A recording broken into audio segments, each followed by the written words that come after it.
स्वागत करता हूँ मैं ओमराज सरदार, आप सभी का आवाज़ इंडिया से बहुते दृश्यों को जिसका नाम है आवाज़ आपकी। इस वक्त हम लोग नागपुर के NIT कार्यालय नागपुर सुधार प्रन्यास में खड़े हैं। नागपुर सुधार प्रन्यास में आज एक मोर्चा आया हुआ है। उत्तर नागपुर में 133 एकड़ की ज़मीन डॉक्टर बाबा साहब अम्बेडकर इंटरनेशनल पार्क के नाम से रिजर्व थी। इसमें से तकरीबन 33 एकड़ ज़मीन किसी प्राइवेट बिल्डर को अचानक बेच दी गई और वहाँ पर वो पार्क बनने की बजाय कंस्ट्रक्शन शुरू हो गया। इसके विरोध में यहाँ पर कुछ लोग आए हैं। यहाँ पर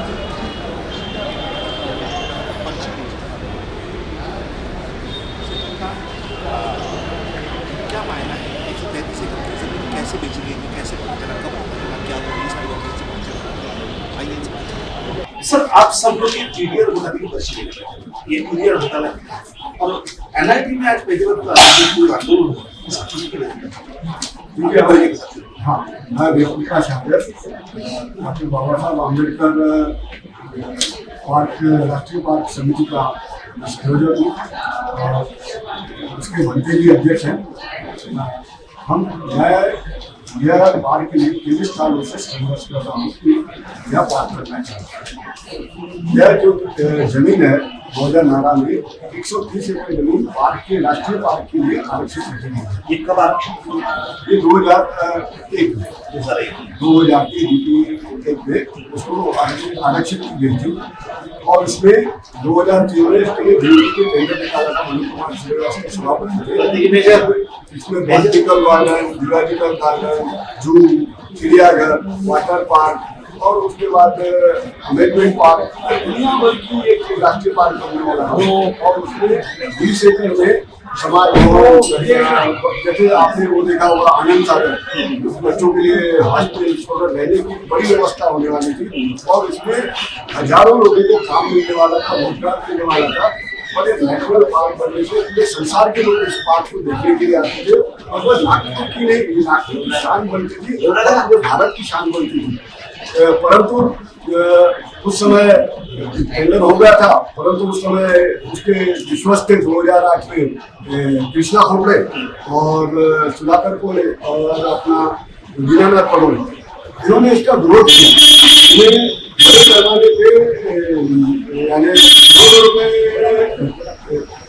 का से खुश किया गया और इन्होंने उसका विरोध किया और उसके बाद सभापति मुखर्जी थे और उन्होंने उसको बुला किया पार्क बनना चाहिए, परंतु बहुमत के आधार से उन्होंने उस प्रस्ताव को निरस्त कर दिया। उसके बाद ही हम आज के लौटे आ रहे हैं। अभी 4 दिन पहले हम सभापति को मिले थे उनसे थे।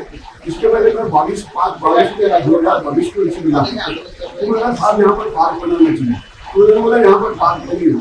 और पर उस समय हमें इन्होंने ऐसा नहीं बताया कि मामला न्याय विरोध था और हमको गुमराह किया और अंधेरे में रखा। अभी 4 दिन जब पहले मिले तो उन्होंने हमें बताया कि या तो कोर्ट से कुछ सुनी है जहाँ वो जीत गया और उसमें 37 एकड़ जमीन रिलीज हो गया। जब मैंने वो पिटीशन देखी तो पिटीशन में उसने पहले TDR मांगा था।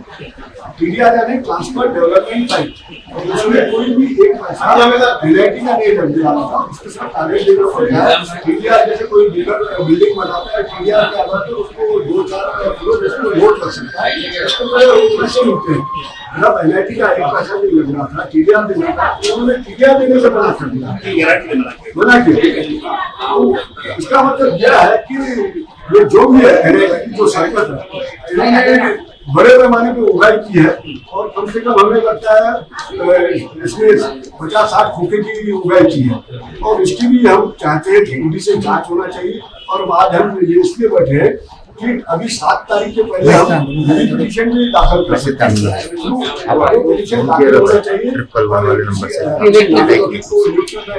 और उसको TDR देके हमने बिना पैसे के जमीन अपनी ताबे में लेना चाहिए। इसलिए आज हम अभी आगे नगर से बैठे, परंतु इस वजह से बैठे हम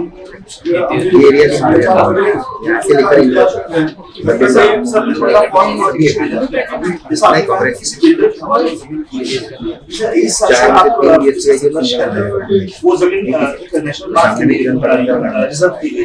बिल्डर के हवाले कब की गई? यह अभी 21/5/2020 उसने से जमीन खरीदी। बिल्डर। और जबकि मैंने आपके वकील से पूछा कि जब मामला सब्सिडाइज है तो वो जमीन बेच नहीं सकता। इसका मतलब ये है कि इसमें बड़े पैमाने पर क्षति हुई है। सर सूरी थे मुजरिम के बारे उन्होंने उनसे टीडीआर मांगा, टीडीआर दिया नहीं। अब टीडीआर नहीं देने के बाद नेचुरली है कि इसमें बदबू आती है। एक बार एनआईटी बोल सकते हैं कि हमारे पास पैसा नहीं है, पर टीडीआर में तो पैसे नहीं लग रहे थे, तो उनकी नियत ही नहीं बात बनी। इसमें तो साथ तैयार हो गया, तो राइटिंग डॉक्यूमेंट्स आ गए। अब मजबूर बात यहाँ पर बैठे हुए हैं। 2021 में जब ये डॉक्टर बाबा साहब अम्बेडकर राष्ट्रीय विद्यालय में जमीन का अलॉटमेंट किया गया तो उस समय में कुछ आ रहा है क्या ग्रीड आ रहा है क्या ये छोटा वाला जैसे हम लोग सातारा गए ग्रीड मतलब बालक के इसमें उस पार्क का नाम ये नहीं 2001 में जो किसान थे उनके नाम तो डिस्प्ले पर ग्रीड भी आता है रिजर्वेशन के लिए को बैंक एक्वायर करता है। 2003 में टेंडर निकला तो बीओडी में निकला 99 साल की लीज पे लाइट है ना और उसमें पैसे लगे थे जो ठेकेदार ले रहा था वो एक्विजिशन के पैसे भी उसको देने थे। तो कृष्णा खोपड़े और जगन्नाथ पटोले सुभाष का विरोध किया को नहीं लग रहा था। तो ऐसी मानसिकता रखते हुए अधिकारी ये वो सभी एक मिली सर्कस है और ये पैसे के सामने लोगों की जो स्वास्थ्य से निर्भर कर अभी आप लोग यहाँ पर तकरीबन जोड़े घंटे से बैठे हैं तो सभापति महोदय आपसे मिलने की बात करें हम तो बैठे हैं नसीब का ऑफिशियली आज 3 से 5 बजे तक मिलने का ऑफिशियली समय भी है। कल हमने मैसेज भी किए थे मेघालय गए, अब देखें आप कितने बजे आते हैं तो क्या करेंगे उनको। आप ऐसे कब तक बैठे हम जब तक नहीं आएंगे तब तक बैठेंगे, भले कल तक भी बैठना पड़ेगा तो बैठेंगे। मतलब रात भर आप यहीं बैठे क्योंकि 7 तारीख को यूनिफिकेशन है। अगर उसके लिए आपने इन्होंने सहयोग नहीं किया तो 100% वो बिल्डरों के हाथ में हम कोर्ट में जाके दरवाजा खटखटा सकते हैं। तो कहीं तो भी एनआईटी इस बात को लेकर आनाकानी करने का काम कर रहे हैं। हाँ, इससे साफ तैयार होता है। आज जी तो सभापति के मन में रहता तो हम 10 दिन दे देते थे, हमने तो पहले ही इन्फॉर्म किया था, पुलिस को इन्फॉर्म किया था। तो आप आने के सभापति महोदय की इस बात की जानकारी थी जब आप यहाँ पर पहुंचे तब सभापति महोदय मौजूद थे या मौजूद हमारे सामने कहाँ गए क्या चलेगी खड़े थे और गाना के सभापति आ रहे जा रहे सही में करके आपको अलग मी Asang Ramteke Republican party of India पुत्राकडे पक्षाचे आम्ही प्रदेशाध्यक्ष गेल्या 20 वर्षापासून पक्षाचे आम्ही करत आहोत। आमच्याकडे जे जे प्रश्न येतात त्याच्या आम्हाला करायला लागतो आणि आजचा मुद्दा मुख्य याच्यासाठी आहे की या मुद्द्यासाठी मी ऑलरेडी पहिल्यापासून एक पत्रव्यवहारही केला। मी यांना निरोपही दिला होता, यांना सांगितलं होतं कुणाला हा यांना कुणाला युनायटीच्या सभापतींना उत्तर नागपूरच्या जे कम्युनिस्ट टेम्पल त्यांना पत्र दिलं होतं। त्याच्या आधी युनायटी हँडओव्हर झाली होती नगराध्यक्ष विभाग कॉर्पोरेशनमध्ये, त्यांना गावडे त्यामध्ये त्यांनाही दिलं होतं आणि त्यांनी त्यावेळेस जे पत्र दिले त्या पत्राचे मला उत्तर काय नाही, प्रति उत्तर अजून यांनी दिले नाही। त्या पत्राला माहिती अधिकार वगैरे टाकला माहितीच्या अधिकारामध्ये मी ते तिकडचा भाग मागितला नाही, पण त्यांना म्हटलं होतं जर तुम्ही उत्तर देत असाल, तुम्ही कारवाई करत असाल किंवा आम्हाला तुम्ही सांगत असाल आम्ही माहितीच्या अधिकारामध्ये अर्ज देऊ शकतो। पण त्यावेळेस काय म्हणाले होते युनायटीचे जे जानकर साहेब होते ते मला साहेब दाखवताना आम्ही तो प्रश्न मागे लावतो पण त्यांनी प्रश्न मागे लावला नाही। आणि त्याच्यानंतर ह्या प्रश्नामध्ये मला एक लिस्ट आली होती त्याच्यामध्ये त्या पूर्ण रेकॉर्ड काढलीच होती युनायटीची होती, त्याच्यामध्ये त्यांनी नमूद केलं होतं हा त्यामध्ये मी विषय टाकला होता 23 मार्च 2004 ला 23 मार्च 2004 नाही 2 आहेत ना माझ्याकडे देवेंद्र फडणवीस खाली करा 23 मार्च 2004 ला नागपूर सुधार पुण्यात यांनी मौजा नारा येथील खसरा क्रमांक 161, 162 इन ब्रॅकेट भाग 163 इन ब्रॅकेट भाग 164 ते 175 2003, 2011, 2012, 2013 मध्ये सुमारे 52.63 हेक्टर जागा शासनाने दिनांक 10/6/2001 ला मंजुरी केलेल्या नागपूर शहराच्या विकास योजनेत वर्गाच्या म्हणजे उद्यान आहे या उद्यानाच्या 166 करिता आरक्षित ठेवण्यात आले असे जाहीर केले. सदर जागा NIT green belt scheme control अंतर्गत समावित असून उद्यान बगीचा आरक्षणाच्या विकासाकरता नियोजन अधिकतर एनआयटी कडे हे मी इथं दिलं सांगितलं 23/11/2022 ला याच्यापूर्वी पण दिलं होतं. आता 2021-19 असे सतत आम्ही एनआयटीने अजिबात उत्तर दिलं नाही. तोंडी दिलं नाही. फक्त ते कमलेशच्या मोठे जे एनआयटीचे तिकडचे आहेत ती माझा अभियंता आहेत ते म्हणाले की माझ्याकडे हा चित्र येतो म्हणजे उत्तर दिलं त्यांनी पण उत्तर असंही काही सांगितलं नाही. त्याच्यावर मी जेव्हा तपासणी केली तेव्हा नवीन एक नवीन तिथे बोर्ड लागला. पहिले नवीन देश पट्ट्याचा बोर्ड होता आता ते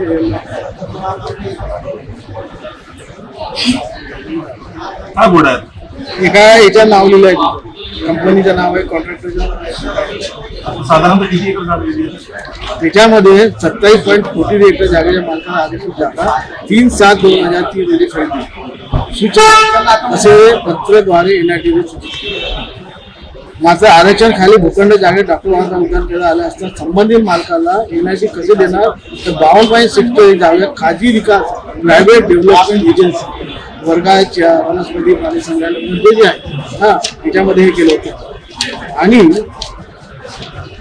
एवढं वाचण्यापेक्षा तुम्ही शॉर्ट मध्ये माहिती आणि यांनी काय केलं 10 कोटी एनआयटी कडे जमा केले कुणी टेंडर्स मध्ये 10 कोटी आणि त्याच्यानंतर मग समाजाच्या मग असे वगैरे सर्व केलं जागेवर माजी नगरसेवक वास्तव उतरेल यांच्याही बेल हे पत्र तुम्ही लिहिलं हा असं म्हणणं आहे एनआयटीने अजूनपर्यंत प्रत्युत्तर नाही दिला. एनआयटीने ते जागेची पाहणी तर करत असतील. 10,000 रुपये NIT जवळ जमा करण्यात एनआयटीच्या यांनी मला पत्र दिलं होतं मग त्यावेळेस हे मला वाटते 18-19च्या पिरियडच्या नंतरची गोष्ट आहे. तुम्ही पत्र आलं नाही तेही पत्र मी तुम्हाला दाखवलं होतं त्यांनी तिथं दिलं आणि त्याच्यानंतर मग आता आम्ही मागणी करत आहोत. त्या मागणीवर उत्तर देत नाही पाहणी करता हा ठीक आहे आणि त्या ठिकाणी होते म्हणजे MP मधलं अदर जे असतात राष्ट्रीय नाही करत आम्ही त्या लोकांनी काय केलं की तिथे यांना नाही पक्क बांधकाम केलं आहे ना तिथे एक सभागृह पण त्या होते या लोकांनी त्या कॉन्ट्रॅक्टर लोकांनी ज्याला कॉन्ट्रॅक्टर ज्याला कॉन्ट्रॅक्ट दिला ना त्यांनी पण संपूर्ण जागा आणि ती जागा जेव्हा मिळून माझे आमदार होते त्यांना मी कळवलं होतं आमदारही म्हणजे माझे ठीक आहे इथून ते भूखंड म्हणे ते म्हणे म्हणे आणि ह्या जागेवर कोणाकडे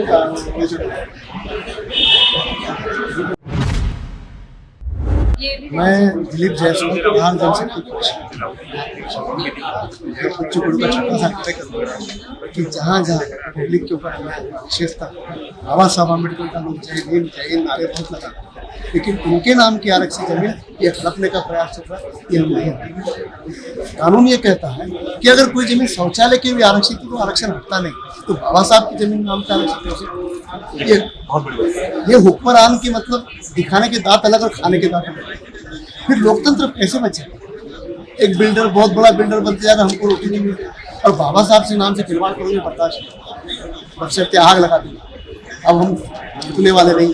अब ये जिन लोग पैसा खाया है इसमें ऐसा सुनने में आया क्योंकि सुनने को बहुत आता लेकिन पता नहीं लगता इस देश की शोकांति का महाराष्ट्र में देश एक मंत्री होम मिनिस्टर अंदर जा रहा पुलिस वाला अपनी जमान फिर रहा तो क्या बताना लोकतंत्र में संविधान की दुहाई कब तक देते रहे बाबा साहब का नाम कब तक बदला लेकिन अब पब्लिक की जिम्मेदारी अगर पब्लिक एक चाय वाले को प्रधानमंत्री बना सकती है ये आरक्षण हो सकती है और ये आरक्षण वक्त मतलब आरक्षण बरकरार रखेंगे और कोई बिल्डर को नहीं.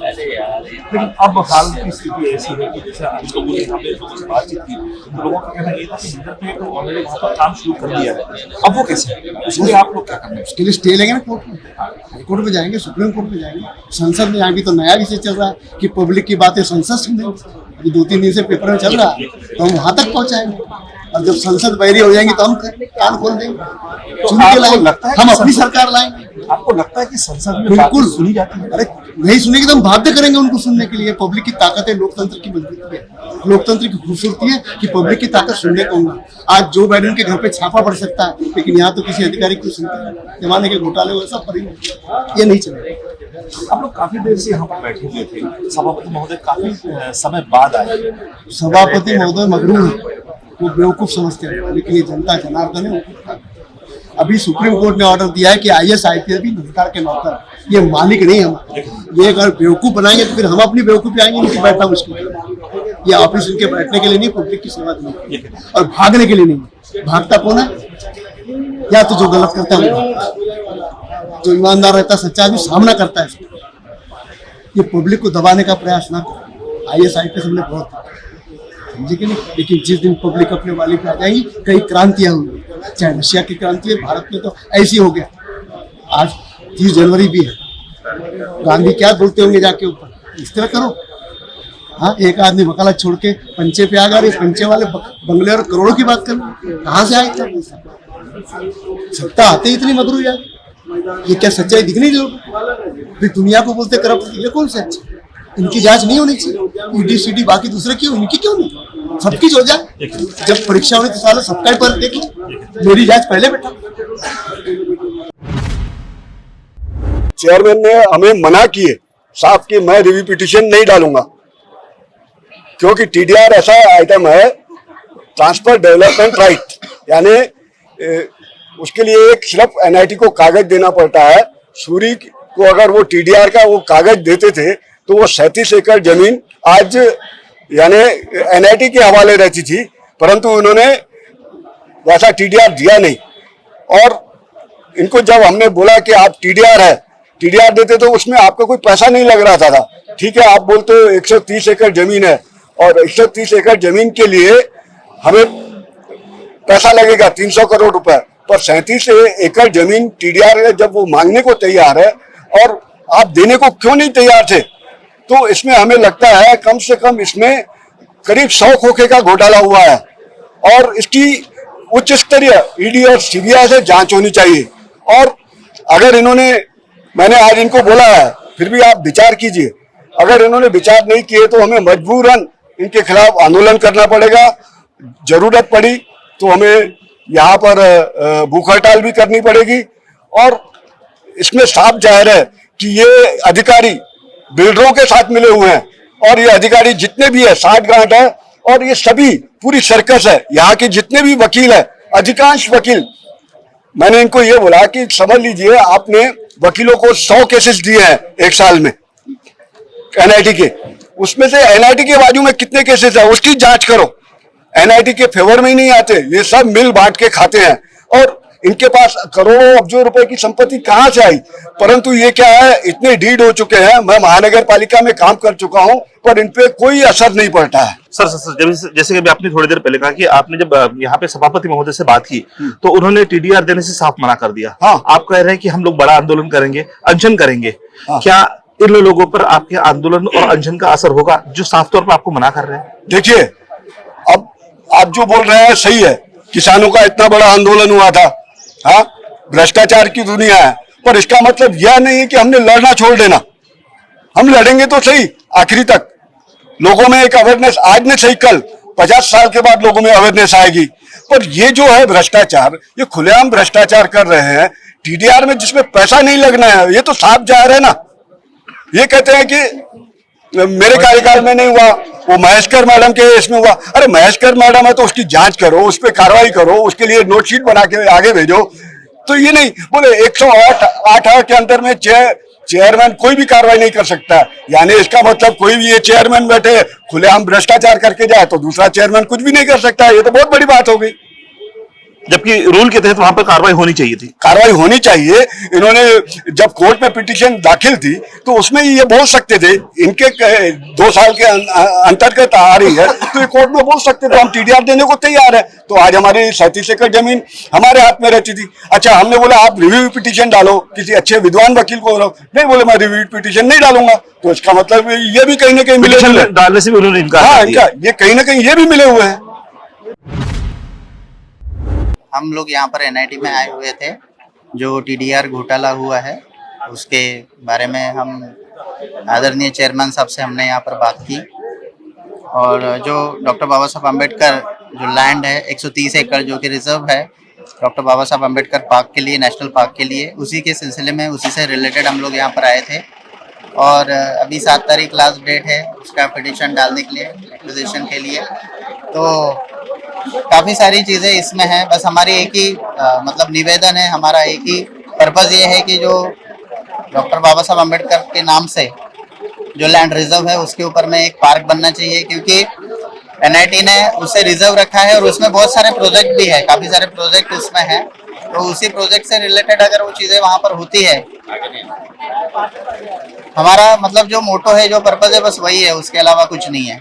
अभी सभापति महोदय ने साफ तौर पर इनकार कर दिया, हमने ऐसा सुना। इसके पीछे की वजह क्या हो सकती है आपके हिसाब से बंदे? अभी हमने सभापति जी से बात की तो उन्होंने सीधा कहा कि हमने नागपुर मेट्रो के लिए फंड दिया है, हमने नागपुर स्मार्ट सिटी के लिए फंड दिया है, तो हमारे पास में अभी 350 करोड़ का फंड अवेलेबल नहीं है। तो फिर मैंने उनसे सवाल भी किया कि अगर आपने स्मार्ट सिटी के लिए फंड दिया है, आपने नागपुर मेट्रो के लिए फंड दिया है, तो क्या आपकी नज़र में जो पार्क है वो इम्पोर्टेंट नहीं है? तो उन्होंने कहा कि पार्क इम्पोर्टेंट है लेकिन हमारे पास में फंड नहीं है। तो फंड नहीं होने के कारण में हम इसके लिए कुछ नहीं कर सकते हैं। अब जब चेयरमैन ने ऐसा कहा तो उसके आगे लेकिन एक तरफ केंद्र सरकार तो कई करोड़ रुपए रास्ते बनाने पे खर्चा कर रही है, जो रास्ते अच्छे हैं उन रास्तों की फिर से एक बार मरम्मत करके फिर तोड़े जा रहे, फिर बना रहे हैं। कई कई पे तो ऐसा है कि सीमेंट रोड बनने के बाद तोड़ के बनाए जा रहे हैं। ऐसी स्थिति में अगर ये लोग कहते हैं इनके पास पैसा नहीं है, तो ये बात किस हद तक सच है? अब मुझे तो ये जो बात है ये उनकी बात किसी भी प्रकार से ऑथेंटिक नहीं लगी है। या ऐसा भी हो सकता है डॉक्टर बाबा साहब अम्बेडकर के नाम को विरोध हो, या ऐसा भी हो सकता है कि कुछ बिल्डर लॉबी को लाभ पहुंचाने के लिए विरोध हो, क्योंकि उस लैंड में अभी जो कुछ माफिया है, भू माफिया है, उन्होंने उसमें जो 37 एकड़ लैंड है उसको खरीदा है। तो ऐसी बहुत सारी चीजें इसमें हो सकती है कि या तो बाबा साहब के नाम को विरोध हो सकता है, या फिर भू माफियों से, या फिर ये लोग उसमें इन्वॉल्वेशन हो, या इनका कुछ इन्वॉल्वेशन हो, इसके कारण भी वो चीजें हो सकती है। बाबा साहब आम्बेडकर उद्यान समिति की ओर से हमारे पूरा शिष्टमंडल जो है यहाँ के सभी सभापति जो है चेयरमैन साहब उनसे मिलने के लिए आया। जो उत्तर नागपुर में 127 एकड़ जो जमीन थी उसपे कुछ जमीन जो है वो कोर्ट में ये हो गई है और उसपे कुछ बिल्डरों ने और उसको खरीदी कर ली है। हमने जब ये बात सभापति के सामने रखे तो उस वक्त जो सभापति थे वो टीडीआर देने के लिए ये नहीं थे, लेकिन आज जो है कि ये हम ये चाहते थे और सभी ये चाहते हैं कि वहाँ पर एक नेशनल पार्क बने और उस नेशनल पार्क में हर तरह की सुविधाएं हो, और वो जमीन जो है वो उसी के लिए बाबा साहब आम्बेडकर नेशनल पार्क के लिए ये थी। लेकिन कुछ जो है इसमें बिल्डर्स लोग और कुछ उद्योगपति लोग ऐसे लोगों ने मिलकर उस जमीन को जो है वो अनैतिक तरीके से कब्जा कर लिया है। तो हम यही चाहेंगे कि आगे भी ये लड़ाई ये लड़ाई तो बहुत लंबी रहेगी, हमको धैर्य रखना पड़ेगा, लेकिन हम इस जमीन की इस लड़ाई के लिए और बाबा साहब की विचारधाराओं के साथ में ये लड़ाई हमारे शिष्टमंडल के साथ में और हमारे आम्बेडकरी विचारधाराओं के साथ में मिलकर लड़ेंगे, चाहे इसके लिए हमें कितना भी लंबा समय क्यों ना लगे। आज एनआईटी चेयरमैन से मुलाकात करके परम पूज्य डॉक्टर बाबा साहब आम्बेडकर इनके नाम से नेशनल पार्क के लिए जमीन आरक्षित थी। उस आरक्षित जमीन में से 33 एकड़ जमीन अभी उसमें से रिजर्वेशन रिलीज कर दिया गया है और बड़ी ही पद्धत से उन लोगों ने तैयारी करके उस 33 एकड़ जमीन को एक बिल्डर को देने के लिए जो भी करना चाहिए था, कानून का किस प्रकार प्रयोग होना चाहिए वो भी किया गया है। परंतु एनआईटी चेयरमैन ने तो आज पूर्ण तरीके से हमें नामंजूर कर दिया। ना ही वो हाईकोर्ट में आए हुए रिजल्ट के ऊपर में रिव्यू पिटीशन डालेंगे, ना ही हमारी कोई मदद करेंगे। और इसके पहले अधिकारियों द्वारा जो भी चूक की गई है उसकी जांच होनी चाहिए, ऐसी मांग आदरणीय भंते जी और वेद प्रकाश आर्य जी ने की। तो उन गलतियों पर मैं कोई कार्रवाई नहीं कर सकता हूं और उनकी इंक्वायरी भी नहीं करा सकता हूं। ये मेरे अधिकार क्षेत्र के बाहर है। मतलब जिस डिपार्टमेंट के आप सबसे प्रमुख पद पर है, उनके अधिकारियों द्वारा की गई चूक है, उनकी इंक्वायरी करना भी टाला जा रहा है। क्योंकि एक नियोजनबद्ध पद्धति से बिल्डर को जमीन दी गई है, करोड़ों का इसमें व्यवहार हुआ है और प्रत्येक अधिकारी जिनकी यहाँ पर उस फाइल के ऊपर में और उस जमीन को रिलीज करने के लिए एनआईटी से लेकर के मंत्रालय तक जिन लोगों ने भी इसमें मंजूरी दी है, निश्चित तौर पर इसमें लाखों करोड़ों का घोटाला हुआ है, क्योंकि उन्हें लग रहा है कि आम्बेडकरी समाज सो गया है। तो आज ये चेतावनी है कि ऐसा सोचे नहीं। हमने इसके पहले भी साबित किया है कि बाबा साहब के नाम पर अगर से जो भी आरक्षित जगह है, अगर से उस पर कोई बिल्डर सिर्फ पैसा कमाने के लिए आरक्षण रद्द करके अपनी मनमानी कर सकता है, तो हम आज यहाँ से चेतावनी देते हैं कि ये मनमानी चलेंगी नहीं और ये आंदोलन बहुत ज्यादा तीव्र होगा और उसको संभालना मुश्किल होगा नागपुर में। इसलिए हमारी आज यहाँ पर हमने निवेदन देना था, दिए। हम कानूनी लड़ाई लड़ेंगे, हम प्रशासन के सामने भी लड़ाई लड़ेंगे और हम ये बता रहे हैं कि इस शासन के सामने भी लड़ाई लड़ेंगे, लेकिन इस जमीन को जो बिल्डर को दिया गया है उसके मुंह से वापस लाकर उसका उपयोग सामाजिक उपयोग के लिए ही होगा। आज से यहाँ से हम ये चेतावनी देकर जा रहे हैं। मान रहे हो तो मानोगे, नहीं तो आंदोलन को झेलने के लिए तैयार रहो। एनआईटी को आज हम बताकर जा रहे हैं। मेरा नाम प्रतीक इंदुरकर है और ये जो 130 एकड़ की जो जगह है ये हमारे डॉक्टर बाबा साहेब उद्यान के लिए बनी है, मगर एनआईटी ने और कुछ बिल्डरों ने मिलके वो जगह कुछ बिल्डरों के नाम कर दी है और वो जगह सिर्फ बाबा साहेब के उद्यान के लिए ही बनी है। और अगर वो जगह हमें नहीं मिली तो हम बहुत तीव्र आंदोलन करेंगे और हम सब लोग यहाँ पे ठिया मांडेंगे अगर वो जगह हमको नहीं मिली तो। हर शो के अंतिम पड़ाव में हम लोग कोशिश करते संबंधित अधिकारियों से बातचीत करने की। सभापति महोदय अभी यहाँ पर उपस्थित है। जिस तरह के आरोप सभापति महोदय पर लगाए जा रहे हैं कि उन्होंने साफ तौर पर टाल दिया है, आइए उनसे बातचीत करते, कोशिश करते वो इस बारे में क्या हमसे बातचीत करते, क्या कहते हैं, क्या कहना है उनका, उनसे बातचीत करके जानते हैं। सर, सबसे पहले तो बहुत बहुत स्वागत कि आपने अपना कीमती समय आवाज इंडिया के लिए दिया। सर, अभी हाल फिलहाल में एक भिक्षुक और कुछ लोग यहाँ पर आए थे 133 एकड़ के मुद्दे को लेकर। उनका साफ तौर पर आरोप ये था कि कहीं कभी एनआईटी उस विषय में आनाकानी कर रही है। टीडीआर जो देना चाहिए एनआईटी ने वो अभी तक दिया नहीं है। इस विषय पर आप क्या कहेंगे?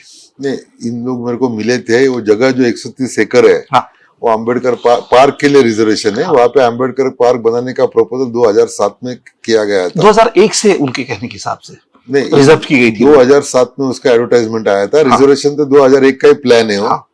उसके बाद में अभी हाईकोर्ट में एक दाखिल हुआ था कि जो 30 एकड़ जमीन है, 30 एकड़ जमीन के बारे में हाईकोर्ट ने ऑर्डर दिया कि उसका रिजर्वेशन निकाला जाए। ये कब ऑर्डर दिया गया है सर? ये 2022 में ऑर्डर दिया गया है। सर, 2007 में अगर उस चीज को रिजर्व किया गया था तो फिर अचानक बिल्डर को देने की वजह क्या है सर? बिल्डर को कोई जगह नहीं दी। बिल्डर, ये तो प्राइवेट जमीन है, प्राइवेट जमीन कोई भी खरीदी बिक्री कर सकता है। तो बिल्डर को देने का कोई सवाल ही नहीं। और इसके लिए प्लानिंग अथॉरिटी भी एनआईटी नहीं है। वहां पे जो रिजर्वेशन डाला हुआ है, निकालना, डालना या प्राइवेट जमीन बेचने पे रोक लगाना, ये कोई एनआईटी के लॉ के अनुसार है ही नहीं। ये चीजें उनको बड़ी साफ की गई है और उन्होंने भी मानी हुई है। और दूसरी बात रही टीडीआर की। टीडीआर का उनका कहना है कि टीडीआर देना चाहिए। तो मैंने उनको बोला कि मैं पॉजिटिव नोट पे बताता हूँ कि मैं टीडीआर देने के लिए तैयार हूँ और मैं कल फिर से एक बार लेटर देता हूँ कि मैं टीडीआर देने के लिए तैयार हूँ। आप सामने वाले को तैयार कीजिए और वो टीडीआर लेता है तो मैं पूरा टीडीआर देके जमीन लेके वहां पे अम्बेडकर पार्क बनाने की कोशिश करूंगा। लेकिन लोगों का कहना है था कि आपने साफ तौर पर टीडीआर देने से भी मना कर दिया। ये कोर्ट केस की जो बात है, ये झूठ बात है। लोगों का कहना है टीडीआर देने से मैंने नहीं मना किया।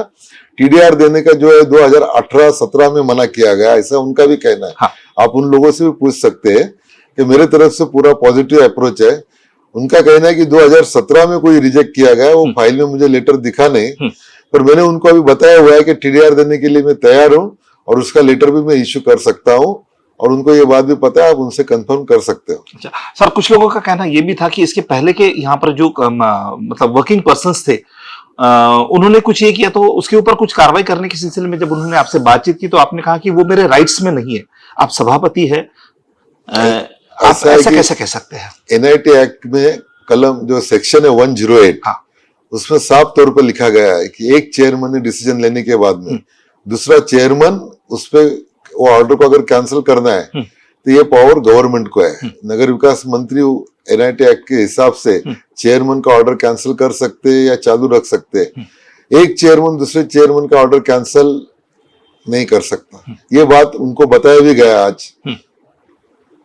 तो उस वजह से वो कैंसिल नहीं हो सकता है? नहीं हो सकता। सर, अभी अपने थोड़ी देर पहले टीडीआर देने की बात की, तो आप आपकी तरफ से टीडीआर कब तक दे रहे हैं?